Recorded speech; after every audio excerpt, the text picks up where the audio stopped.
So Dana, would you like to get us started with the welcome and introducing our workshop team? Yes, thank you so much, Ron. Hi, everyone, and welcome to our workshop this evening. My name is Dana Eady, and I am the principal planner with the city's planning division. We have a wide variety of attendees this evening, including some commissioners, and also our city mayor, Alice Patino, is here as well. And thank you so much for joining us. Before we get started, I wanted to go ahead and introduce who we have in attendance from the city's community development department, as well as our consultant team with Ramey and Associates. So in community development, we have Rosie Roja and Daisy Ruiz from Special Projects. And then from the planning division, we have Frank Alvaro, Carol Ziesenhenny, Cody Grayville, and Alejandra Alvarez. And then you've all met Ron with Ramey and Associates. And along with Ron, we have Monica Guerra, Jessica Medina, Megan McNulty, and also I did see that Matt Ramey is here as well. So I'm really looking forward to hearing all of your thoughts and recommendations on the information that we're going to be presenting and discussing tonight. So Ron, I'll go ahead and turn it back over to you. Okay, thank you, Dana. And again, everybody, welcome and thank you for joining our workshop this evening. There's three main parts to what we'll be doing tonight. We have a few kind of orienting and introductory things to do here at the front end, but then we'll give you a presentation and that'll orient you to the general plan update. During the presentation, we'll use live polling also to get your feedback on various aspects of the project, as well as the future of Santa Maria. We'll also address some questions at the end of the presentation, as I noted before, but we may answer some after the workshop so we have plenty of time for the small group discussions. It's rare, particularly in these pandemic days, for us to be able to get people together to talk about city issues, and so we want to maximize that small group breakout time. During those breakouts, you have a chance to discuss the city, your hopes for the future, and what types of change you'd like to see in different parts of the city. We will use the results of the polls and notes from the small group discussion to draft guiding principles for the general plan. Just another housekeeping item quickly. It is a large group tonight. Again, we're very happy about that, but it does require that all of us be our most courteous and thoughtful selves. We certainly do invite comments and questions, but we'd ask that people be mindful of keeping comments concise so that everybody has an equal opportunity to share their thoughts tonight. And again, please bring an open mind, a learning attitude, and we'll have a great evening together. Okay, so I'm going to roll into the presentation now, and it basically covers four topics. I'm going to introduce the general plan update project, where we're at in the planning process and what comes next. And we'll also want to explain the role of the community in the process, including when and how people are able to provide input. And then to set the context for some polling questions and the small group discussions, we then want to share what we've learned so far from both the community input and some preliminary research we've done, and explain what we'll do with the input we get during this phase of the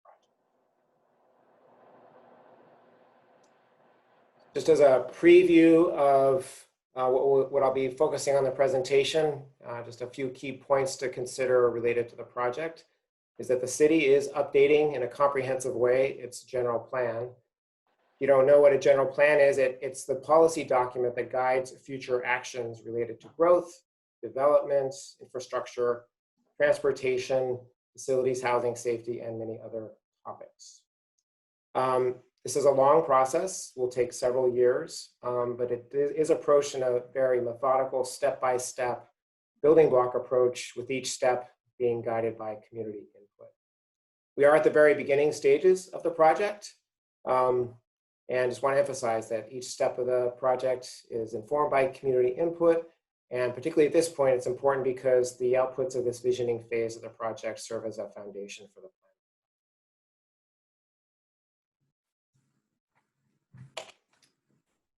Okay, jumping in to the presentation. So the general plan is an official city policy document that is required by state law. It guides future decisions and actions, and for that reason, courts have referred to it as the constitution of a city. General plan should preserve city assets and address important issues and opportunities. In that way, it can help a community unite under a shared vision for the future. By law, a general plan has to include some topics or elements as they're referred to, but a community can also choose to include any topics that are high priorities. As you can see, a general plan is very comprehensive and addresses topics that are fundamental to community well-being, including the preservation of natural resources, growth and development, supporting transportation and infrastructure systems, housing, and public safety.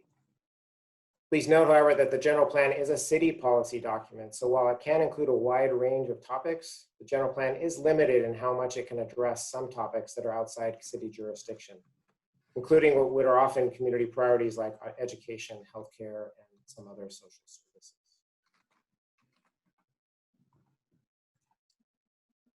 Because a general plan is so comprehensive and complex, it requires lots of different expertise.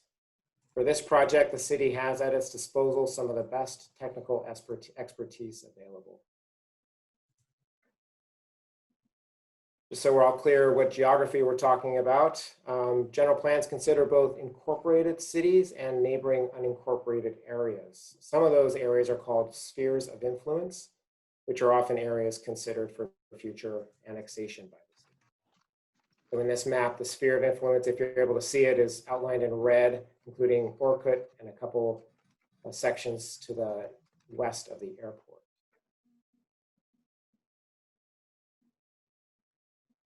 General plan updates do not start from scratch by any means. They build on the existing general plan as well as other local planning efforts. Santa Maria is lucky in that it has a number of plans and regulatory measures in place specific to particular topics or areas.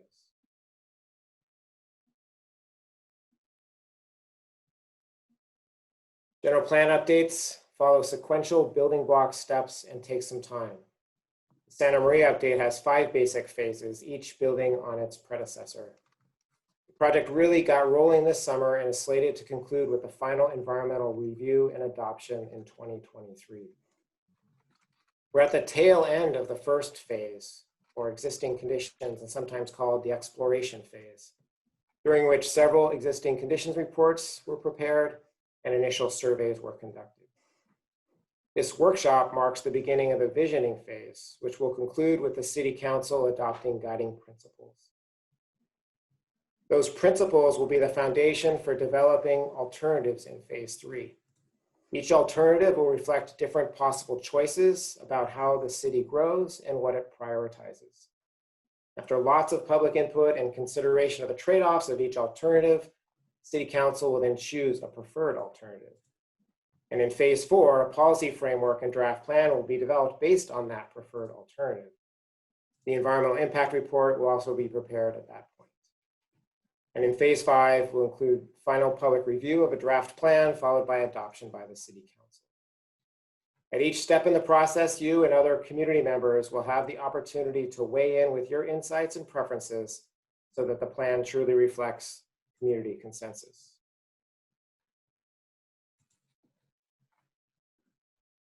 The city's goal is to actively engage a broad diversity of stakeholders, bring the community together around a shared vision for the future, come to some important decisions about the future of the city, which together will ensure that public services can keep up with growth, that there's enough housing available for all families, and that everyone can enjoy a healthy, prosperous, and safe livelihood despite the shocks that the future may bring. The city also wants the general plan to integrate seamlessly with existing city frameworks and be easy to implement. Okay, a general plan, as I mentioned earlier, should reflect community desires. So we are very deliberate about when and how we involve community members. We work hard to ask for the most helpful input at the right time, and that varies as we go through each phase of the project. Provide options to get involved so that people can participate when and how it's most convenient. We also work hard to make sure we're hearing from all different perspectives and to show all of our work so that people have faith in the process. And ultimately, we're trying to build a sense of community ownership of the plan so that during implementation, that ownership and enthusiasm carries over so that people can support the implementation process as well. At each phase and for each decision, a similar process is followed, and community members can weigh in at each step. The consultant team is responsible for the technical work. They're down at the bottom of the process, which must also be informed with community input, knowledge, and expertise. Our work goes to city staff who, with support from advisory groups, prepares final product for consideration by the Planning Commission and the City Council. Both those bodies hold public hearings and operate in the open, so community members can also share their perspective at each of those stages.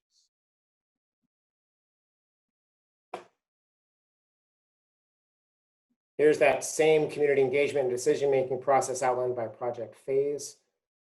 Again, most phases involve community input, a work product, and a decision. It's only that first phase that doesn't have a final work product that goes before council. As I noted earlier, we're at the beginning stages of the project, so no decisions have yet been made at the council level. The first decision will be to set guiding principles, which the City Council will do at the conclusion of this visioning phase.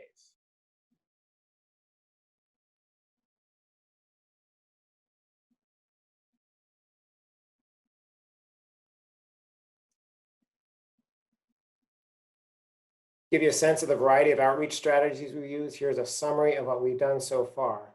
Again, we try to get the word out through a variety of channels, website, press releases, mailers, social media, and use a range of methods to get input. So far, we've used stakeholder interviews, technical advisory committee meetings, 2 different surveys, and working sessions with the Planning Commission, a department advisory group, and the City Council.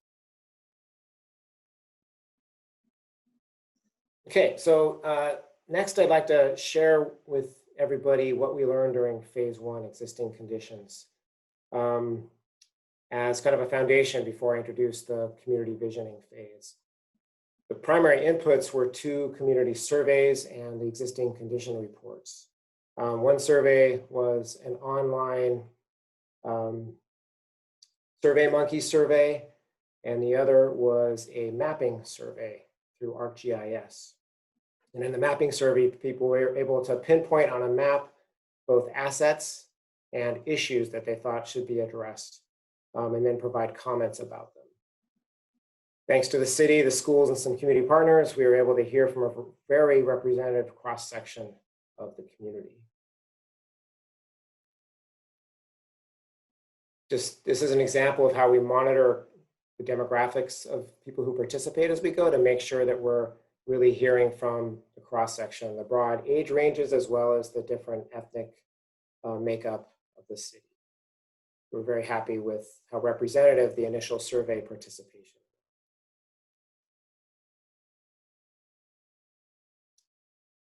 We learned that there are many qualities of the city that will be important to preserve through the general plan, including natural resources, government services, including parks, Santa Maria's strong local economy, including local businesses, affordable housing, its neighborhoods, and the downtown.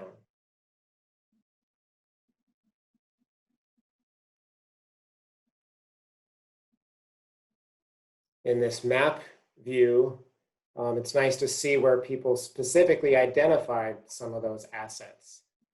Reports from these surveys are available on the project website. You can also actually get on the mapping website and look at the results, zoom in, click on different pins, see what comments people provided, and really get a very specific understanding of what people think about the issues and assets in the city.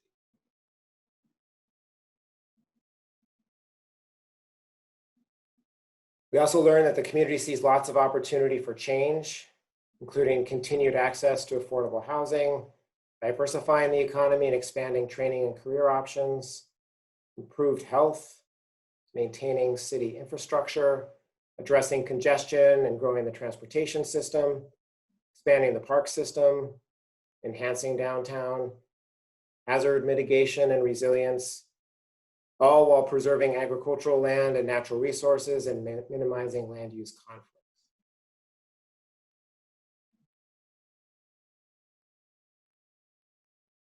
Again, it's very handy to see where specifically people identified some of those opportunities for improvement and change around the city.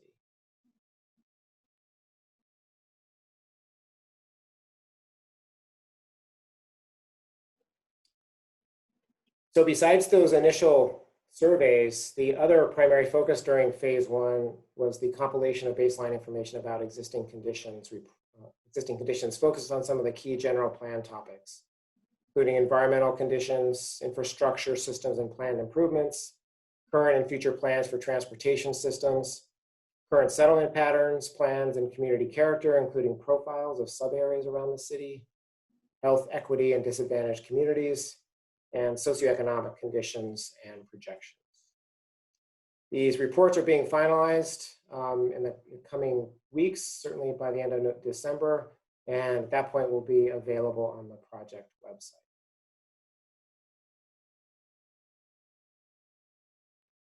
So by way of summary, this slide integrates everything we learned about community assets and strengths during phase one, both from the community surveys and the existing conditions reports.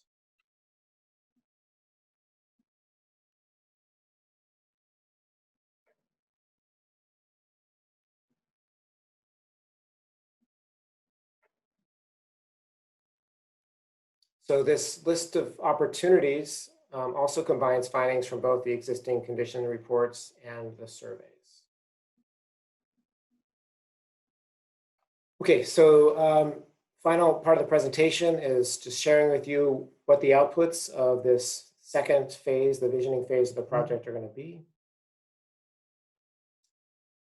Specifically, we're going to be drafting and putting before the City Council a vision and guiding principles statement, which will be the foundation for creating and evaluating alternatives. And we'll also develop a conceptual map of areas of stability and change, clearly distinguishing parts of the city that we expect to be fairly stable or experiencing minor changes. Those that will change, we anticipate will change incrementally, and some areas where we anticipate there may be transformational change.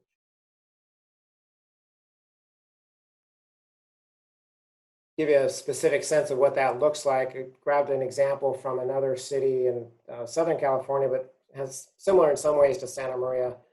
And this is their high-level 10 guiding principles they adopted. And for each of those, there was a short paragraph in the guiding principle statement explaining and elaborating a bit on those concepts. The map on this slide shows the high-level conceptual areas of change and stability, that they identified. And then in the third phase of the project, they then developed alternatives. And this is an example of one alternative where they chose specific uses for specific parts of town and then compared that alternative to others to ultimately choose a preferred alternative for future land uses. So that's where we're headed at the end of this phase. We also need to know kind of where we're starting from. And so here is a summary of the current general plan vision and goals. The general plan land use element is currently very clear about the need to preserve urban design and character, diversify the housing stock, balance preservation and development, maintain Santa Maria's role as a regional center of commerce, and maintain the infrastructure and services necessary to support growth.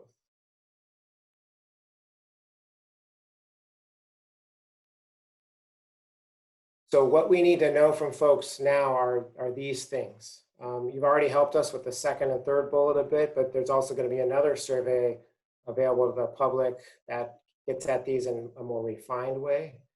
In a few minutes, we'll be giving you an opportunity to let us know what's missing from those lists of assets and challenges. And during the small group breakout, you'll also be able to have a discussion and map for yourself where in the city you think the general plan should focus. At the conclusion of the breakout session, we'll also ask what big ideas you may have for Santa Maria in 2045.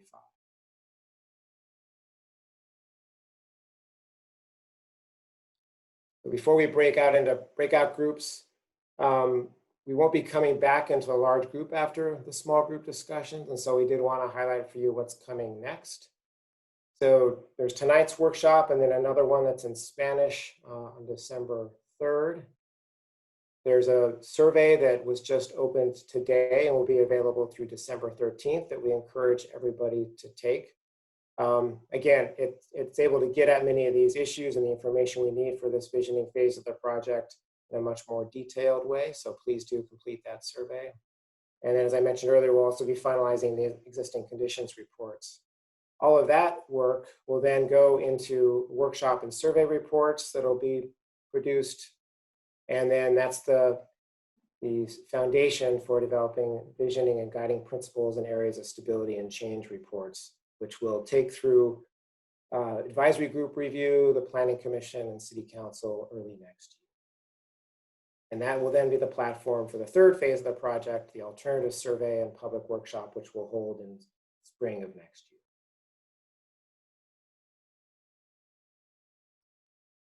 So again, we try to tailor our opportunities for input and engagement to each phase of the project. And so we're using a different survey tool during this phase. It's a tool called MetroQuest, which actually takes you through several pages of questions asking you to rank community values, score different types of community changes, and then comment on some options for future change in neighborhoods around the city.